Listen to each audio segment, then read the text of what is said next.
Basically, our TV broke about 2 months ago. So with our TV breaking, I started to look on Facebook Marketplace for a TV that was broken and try to get something really cheap. Just to replace I was trying to get something like nice, but like get it cheap because it was broken and then fix it. And that caused me to go and pick up this TCL TV for about 40 bucks. And I wasn't able to fix it in the end, which sucks, but it like kind of started my journey into electronics and receivers and all this stuff again.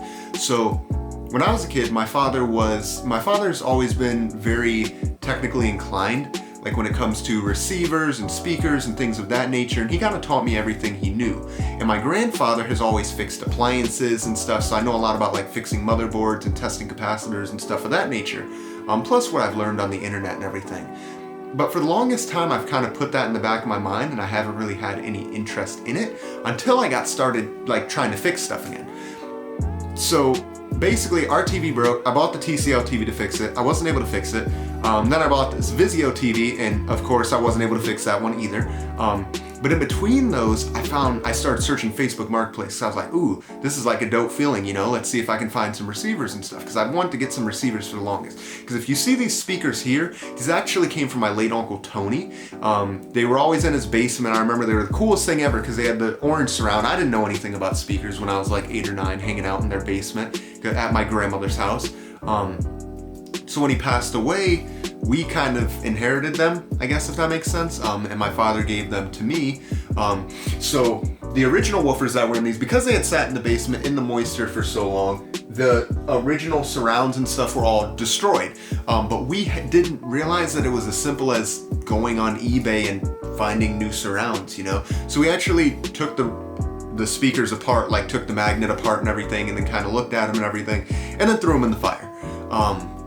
Without realizing it was just as simple as buying new phones for them. So for the longest time, these had these old pyramid speakers in them, which really weren't bad, like, because I didn't really know how they were supposed to sound, but they obviously weren't the original Cerwin Vegas. And Cerwin Vegas are iconic for the orange surround and everything. So I got this receiver behind me, this Onkyo that you guys saw me putting the fans and everything in, and from there, I was like, well, why don't I start using my speakers again, you know, obviously. I started using them and I was like, well, what if I could replace the woofers with the original woofers? So I did a lot of searching, and these actually aren't the exact woofers that should go in here. So these woofers are from the D1s, D2s, I think it's the D1s or D2s, which was a series before these, which they had all the same specs and everything, so I didn't think it mattered that much, because this was the only pair of these 8-inch Cerwin Vega woofers from that similar time period that I could actually find. So I got these, I refoamed them, I replaced them. I did a pretty decent job. It's a little messy, and I realized it's a little close on this left side here. So if you tap on the left side, you can kind of hear it scraping, but as it plays, like as long as it's shooting straight out, which in most cases it does, it doesn't make any issue. I will refoam them at some point, but it's kind of an OCD thing. They sound perfectly fine. I can tell when they're scraping, they're not scraping. So from then on, I really wanted more of these SE pairs, because I like how they look and I want them to match these, and you know, they're cool, they're rare. I really like rare stuff that not everyone has. I'm kind of that way with everything. So then I started searching through Facebook, trying to find more stuff and everything, and I kind of got fed up with the TV situation, so I just went and bought a TV. So this lady had this 4K, 49-inch TV for $100, you know? It was perfect, so we went and picked that up. And then Brittany had her surgery, which went really well, but for about that week, I really wasn't able to do anything because I was helping her cleaning out her nose and making sure she had her medication and stuff, because she was just sleeping a lot, you know? She had her airways opened up and everything. And then about a week, maybe 2 weeks after that, I got this offer on these beautiful Cerwin Vega 250 SEs. They have 10-inch woofers and they're 3-ways. They're really nice, but I had to refoam those as well, which isn't a big deal, but I got those for a really good deal, $100. It was insane. And I got a receiver and disc changer with it as well. So I ordered the refoam kits for those Cerwin Vegas. We picked them up and everything. And then the day after, I got the offer on these Pioneer HPM 100s. So these are 4-way speakers as well. So they actually have a 13-inch woofer. It's strange, right? They say 12-inch, but it's actually 13 inches if you measure it, with like a rubberized, it's like one of the folded surrounds. I don't know the name of it. I had it in my head. And then it has the mid, and then the tweeter, and then the super tweeter, they consider it, but it's kind of like a piece of tin stretched out that electricity travels through, so it's super high frequencies. And people say they don't work, and that the capacitor and stuff goes bad and they stop working, but mine works. I've turned off the mids and the tweeter, and I can just hear it very faintly.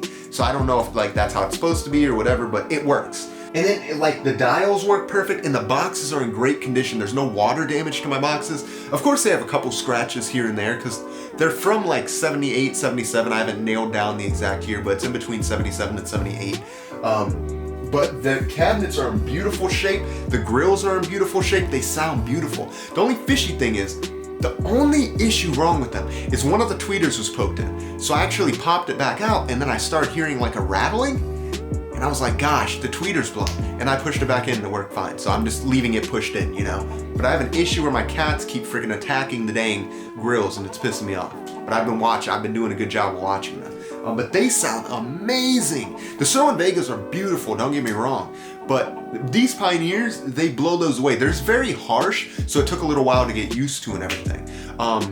But kind of like, so what I've done so far, I've replaced the motherboards and those TVs and everything. I refoamed these SE200, well 200 SE. I refoamed the 250 SEs, and I cleaned these up real well, and I cleaned up the dials and everything. And then I cleaned up the receiver. So the receiver, when I first got it, the lid was bent down in this corner, so I straightened that out. And then I know that the Onkyos have fan problems, or not fan, but heat problems. So I added 2 fans to it. Like I said, originally we just had an 80 millimeter PC fan, and I added a 120, I added 2 120 millimeters, but I keep having issues with this dang left one. So I don't know if it's because it's like, a fan should be able to sit anyway, like it should be able to sit straight up, it should be able to sit blowing down, it should be able to sit blowing up, but this one that's blowing up seems to continue having issues. So I've actually had to stick something inside of it because it tick, tick, tick, tick, tick, tick, tick. It's obnoxious as hell. And you think that the music, but I don't play my music normally loud enough to really mask that. And once my ear lock, I have like OCD with sound and stuff. So once my ear locks in on it, that's all I hear. And it's really frustrating. So right now I have something sticking in one, but one is good enough. But they have heating issues. Onkyos play very hot. I guess it's a common problem with all receivers nowadays is that they all play very hot, and you can feel it more when like you turn it up and stuff. I personally, at some point I would really like to have a home theater, but I got like a really nice JBL center channel, and I was like, I don't like the sound of this. You know, I prefer the Cerwin Vegas. I like bright sounding speakers, but not too bright. The Pioneers I've had to grow into, and actually I have the tweeters on -1 because they have the little dials on it and everything. But I just like collecting the vintage speakers, to be entirely honest. It's really fun to refoam them. It's fun to clean them out and everything. It's fun to, I don't know, test them out, clean them up, you know, and I just have a lot of fun with that stuff. I realize I actually think I have more fun cleaning them up than actually enjoying them. But I have my 250 SEs in the back of the room. I have my 200 SEs in the front of the room, and obviously I have the Pioneers below. So my Pioneers are my main speakers right now, and then I have the 200 SEs on top of those hooked to my front high, which I don't really use them like that way. My receiver has an all-channel stereo mode, and it's friggin' sweet because they can turn all of them, crank them up all real loud. But the receiver is awesome. It's a TXNR717. It puts out like 115 watts per channel to 6 ohm, I think, which isn't a whole lot, you know, but it's really nice for what I have right now. I just have a bedroom. When I have my own living room, it probably would be a whole lot different. So previous to this, I had my Bose Lifestyle system. At least that was the first system I've really had in a long time, to be honest. And I sold that. I actually made more money by selling both the Bose systems than I spent on all these speakers and stuff combined, which is amazing. But yeah, I was actually, the funny story about the HPMs is I really wouldn't have even known what they were, but I was doing some research. So I'm in a bunch of Cerwin Vega groups on Facebook, and someone was like, these speakers sound like crap, blah, blah, blah. And someone was like, you probably don't have enough power going to them. And then he was like, I definitely have enough power. I have the second most powerful receiver ever made, and it was some Pioneer model. So I went and I like learning about these types of things. So I went and searched a lot with the Pioneer model and everything. And then they were like, these are the speakers released with this receiver. So I was like, oh, okay, these speakers look cool. This receiver's real cool. And then the next day I went searching through Facebook Marketplace, and someone was like, good gift. Like that was the title of their Marketplace post. And I scrolled through it, and it was a Harman Kardon receiver. I scrolled through it a little bit more, and then they had these speakers, and I was like, no way in hell they're selling HPM 100s for $100. So I messaged the person, and I was like, how much would you take for them?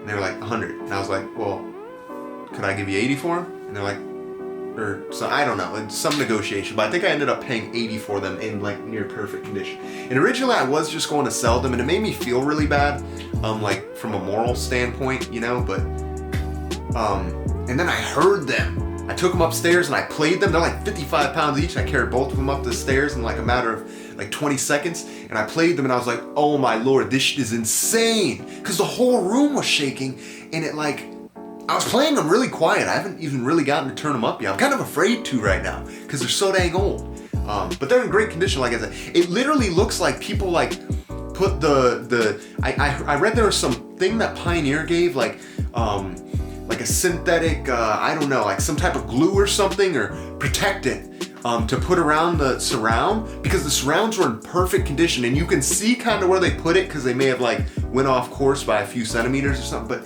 they are so amazing. They sound great, and I love them very much. But I have the CD changer here that I got with the other Certain Vegas, which I probably will sell. I don't like it because it's meant to be plugged into a receiver that has the controllable outlets on the back, so you just press the button in and then it stays on. But obviously I don't have that, so I can't really use it with the remote. And you know, I'd like to get one that could be remote controlled and all. And I have the Sony receiver down here that I don't like Sony very much. So I've been on the search a lot for a lot of vintage Pioneer receivers, vintage Technique receivers.